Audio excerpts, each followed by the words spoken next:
பெரிய என்னுடைய வாழ்க்கையில் இன்றைக்கி மறக்க முடியாத நாள்னு நினைக்கிறேன். பல விஷயத்துக்கோசரம். அதில் என்னென்ன, இன்னும் இந்த முன்னாடி இருக்கார் இல்லையா திருமலை, அவர்கிட்ட 1971 அறிமுகப்படுத்தப்பட்டு இந்த அம்மா பண்ண வேலை தான். இந்த சுபாஷினி மேடம் தான் என்னை அவங்கக்கிட்ட அறிமுகப்படுத்தினாங்க. வாங்க வாங்க. 71 நான் 54 பிறந்தேன். அதனால் எனக்கு 17 வயசு இருக்கும்போது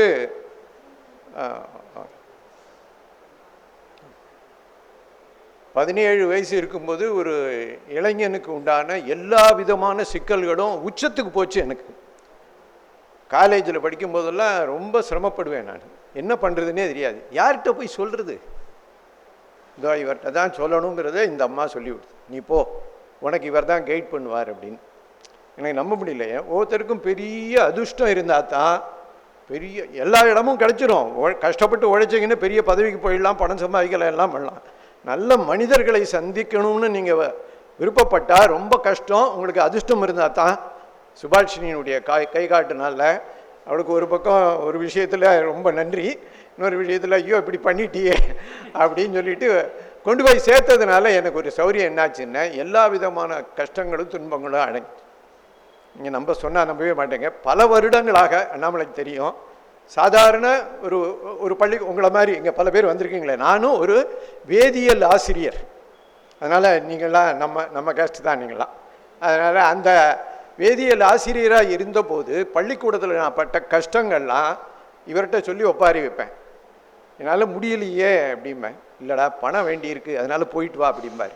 அப்புறம்தான் எனக்கு கைட் பண்ணது என்னன்னு சொன்னால், இவர் தான் பலவிதமான கைடன்ஸ் கொடுத்தார். பேசாமல் அங்கே உட்காந்துருக்காத, அந்த உங்களுக்கு தெரியும், எனக்கு தெரியாது, என் காலத்திலாம் வெட்டி பேச்சு வம்பு பேச்சு ரொம்ப மோசமாக இருக்கும். ஸ்டாஃப் ரூம்லேயும் எல்லாத்துலேயும் எனக்கு என்னமோ தெரியாது.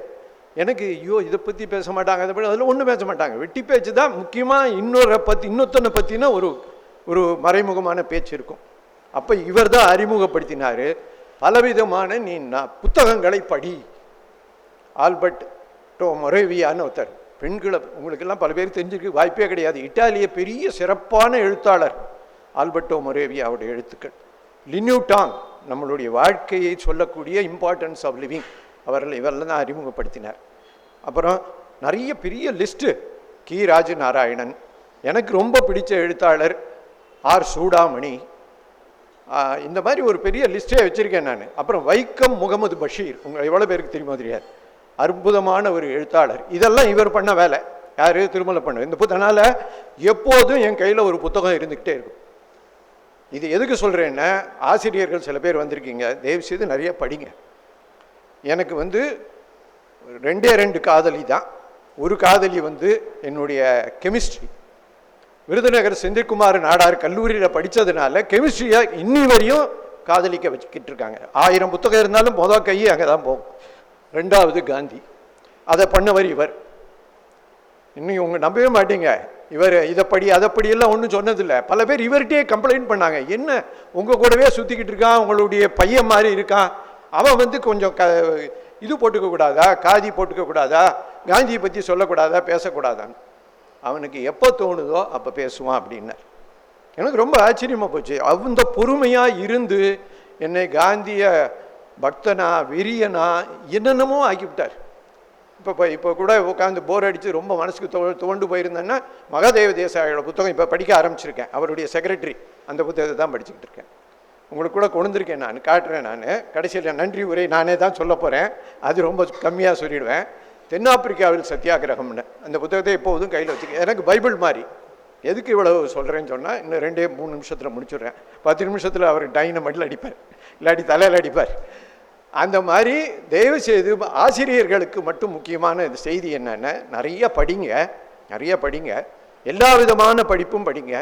எனக்கு பிடிச்சிருந்த, உங்களுக்கு எவ்வளோ பேருக்கு தெரியுமோ தெரியாது, இப்போல்லாம் ரொம்ப சுலபமாக இருக்குதோ இது இருக்குது, இதை வச்சு நீங்கள் போட்டு இன்னைக்கு நோபல் பரிசு பெற்றிருக்கானே அது என்ன அப்படின்னு கேட்டிங்கன்னா, குவாண்டம் டனலிங். அந்த வார்த்தையே கேள்விப்பட்டிருக்கீங்களா என்னமோ தெரியாது. ஃபிசிக்ஸ் வாத்தியார் யாராவது வந்திருக்கீங்களா? இல்லை, சரி, ஓகே. அது ரொம்ப சிறப்பாக இருக்கும். ஒரு உதாரணத்துக்கு சொல்கிறேன் என்னங்கிறது. இது இருக்கு இல்லையா, இது வழியா இந்த கர்ச்சீப்பு போகுமா, அந்த பக்கம் வருமோ, வராது தானே. ஆனால் இந்த தரம் கண்டுபிடிச்சிருக்காங்க, இது வழியாகவும் போகும். அதிசயமா இல்லை? இது தெரிஞ்சுக்க வேண்டாமா? இதெல்லாம் தெரிஞ்சுக்கணும்னு நினைச்சா ஆசிரியர்கள் படிக்கணும். ஆசிரியர்கள் படித்தா தான் மாணவர்களுக்கு சொல்ல முடியும். இந்த இவரோட சேர்ந்ததுனால என்னாச்சு தெரியுமா? வந்த புதுசில் கெமிஸ்ட்ரி ஆசிரியர் யார் இருக்காங்களோ தெரியாது, கெமிக்கல் ஈக்குவலிபிரியம்னு ஒன்று இருக்குது. அதாவது நீங்கள் வாயில் போட்டீங்கன்னா வயத்தில் ஜீரணம் ஆகும் இல்லையா சாப்பாடு, உடனே பசிக்கும்ல. ஆனால் விதவிதமான ஒரு கெமிக்கல் ரியாக்ஷன் இருக்குது. இங்கேருந்து நைட்ரஜனும் ஹைட்ரஜனும் சேர்ந்து அமோனியா மாறிட்டு அப்படியே போயிடாது, திருப்பி அமோனியா உடஞ்சி ஹைட்ரஜன். அதுக்கு பேர் ரிவர்சிபிள் கெமிக்கல் ஈக்குவலிபிரியம்னு பேர். படிச்சுட்டு ஆச்சரியப்பட்டு போயிட்டேன். அடே அப்பான்னு அதை வச்சு 3 மாதம் கிளாஸ் எடுத்தேன். யாருக்கு? +2க்கு. இதெல்லாம் செய்யலாமா? இல்லை இவரோட சேர்ந்ததுனால வந்த வேணே. எங்கள் தலைமை ஆசிரியர் வந்தார், என்னப்பா பண்ணியிருக்கேன், இந்த மாதிரி இந்த சாப்டர் நான் நடத்திக்கிட்டு இருக்கேன்னு. இந்த சாப்டரியா என்னப்பா அது, எவ்வளவோ முடிச்சிருக்க வேண்டும் என்ன? இல்லை இது ரொம்ப சுவாரஸ்யமானது லூசே, இதில் 5 மார்க்கு தான் கேள்வி வரும், இந்த 5 மார்க்கு தான் வாங்க வைக்க போறியா?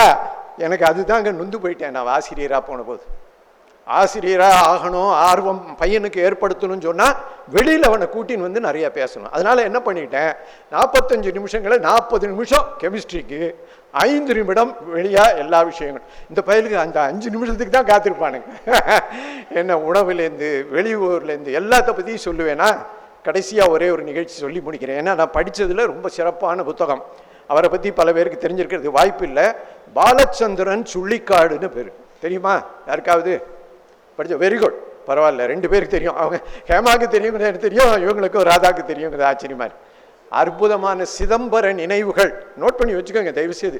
எதுக்கு சொல்கிறேன்னா, எக்ஸலண்ட்டான புத்தகத்தில் அவர் என்னென்னமோ டிஸ்கிரைப் பண்ணிட்டு போகிறாரு. ஒரே ஒரு நிகழ்ச்சி மட்டும் சொல்லி முடிச்சுடுறேன்.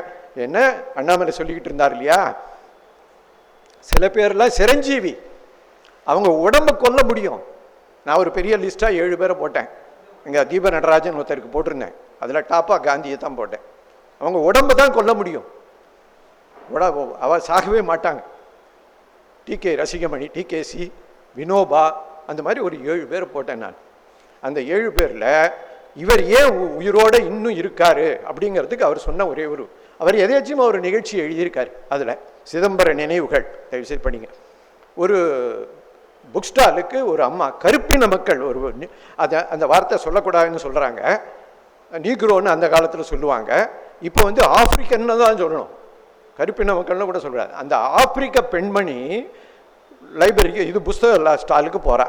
இந்த நிகழ்ச்சி ரொம்ப அழகாக இருக்கும், படிப்பேன். அந்த அம்மா கேட்குது, இப்படியே சுற்றி கித்தி வருது, எல்லாத்தையும் பார்த்துட்டு அந்த புக் ஸ்டால் ஓனரை கூப்பிடுது. என்ன அப்படிங்கிறாங்க, can I find any of Gandhi book அப்படிங்கிறா. யார்? ஒரு ஆப்பிரிக்க இனத்தை சேர்ந்த கருப்பு மக்களான ஒரு பெண்மணி கேட்குறா, I want a Gandhian book அப்படிங்கிறா. We don't have any Gandhi books here. அப்போ அவர் சொன்ன வாசகம் தான் இந்த புத்தகத்தினுடைய உச்சம். என்ன சொல்கிறா, why do you open this shop, close its and go away. இப்படி சொல்லியிருக்கு பார்த்தீங்களா? அந்த அம்மாவுடைய உள்ளத்துக்குள்ளே யார் இருக்கான்னு பாருங்கள். இவர் ஒரு அருமையான இது தயார் பண்ணி வச்சுருக்கார், ஒரு எக்ஸிபிஷன். அந்த மாதிரி நம்ம நம்பவே முடியாமல் யாரை வந்து இருக்கோமோ அந்த மாதிரி கருப்பின மக்களுடைய உள்ளத்தில் இன்றைக்கும் என்றைக்கும் உட்கார்ந்துருக்கும் போது நம்ம உள்ளத்தில் இருக்க மாட்டாரா? கண்டிப்பாக இருப்பார். உங்கள் உள்ள ஒவ்வொருத்தர்கிட்டையும் இருக்கார். அந்த காந்தியை நீங்கள் வந்து கண்டுபிடிச்சிக்கணும். கண்டுபிடிச்சிக்கிட்டீங்கன்னா ரொம்ப உற்சாகமாக இருப்பீங்க. இது என்னுடைய வாழ்க்கையில் நான் பார்த்தது. அதனால் தலைமை உரையாக இதுக்கு மேலே சொன்னால் அவர் தன்னை கூட்டிடுவார். மீண்டும் நன்றி உரை பேசும்போது வருகிறேன். ரொம்ப மகிழ்ச்சி, ரொம்ப ரொம்ப நன்றி. அருமையான ஒரு தலைமை உரை, அனுபவத்திலேருந்து வருது இல்லையா? அது ஒவ்வொரு வார்த்தைக்கும் அவ்வளோ அர்த்தம் பொதிஞ்சிருக்கும். ஒரே ஒரு இது என்னென்னா, என்ன தைரியம் இருக்குது அப்படின்னு ஒரு தோணுச்சு. 2 காதலி இருக்காங்க அப்படின்னு 2 பேர் சொன்னாங்க. பக்கத்தில் மனைவி உட்காந்துருக்காங்க, அங்கே இருக்காங்க.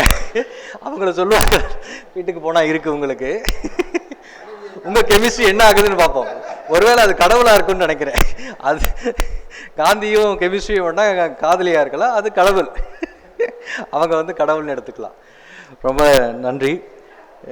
இப்போ அடுத்ததாக சிறப்புரை நிகழ்த்த எழுத்தாளர் ஸ்ரீனிவாசம் ராமானுஜம் அவர்களை அழைக்கிறேன்.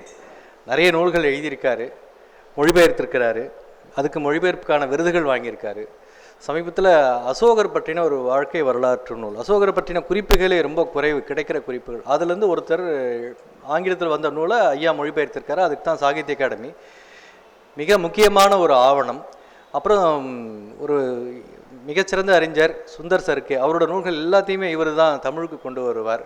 அதில் ரொம்ப முக்கியமான விஷயம் அறிவியல் என்றால் என்ன, அது ரொம்ப ஒரு முக்கியமான ஒரு நூல். இவரோட சொந்த கட்டுரைகள் தொகுப்பு ஒன்று இருக்குது, அது ரொம்ப நல்ல நூல். இப்படி பல நூல்கள் இருக்குது. காந்தியை பற்றி சமீபத்தில் கேட்ட மிகச்சிறந்த உரைகளில் இவரோட நேர்காணல் ஒன்று இருக்குது. அருமையான ஒரு மனிதர். காந்தி மட்டும் இல்லை, காந்தி, அம்பேத்கர், மார்க்ஸ், பெரியார், அப்புறம் மற்ற சயின்ஸ், இப்படி பல விஷயங்களை குறித்து ரொம்ப ஆழமாகவும் சிந்திக்கக்கூடிய அளவுலையும் முற்போக்குத்தனமாகவும் கொண்டு போய் சொல்கிறதில்ல அவருக்கு நிகர் அவரே தான். அவரை இந்த நிகழ்ச்சிக்கு அழைத்து சிறப்புரை வழங்க அழைப்பதில் காந்தி கல்வி நிலையம் பெருமை கொள்கிறது.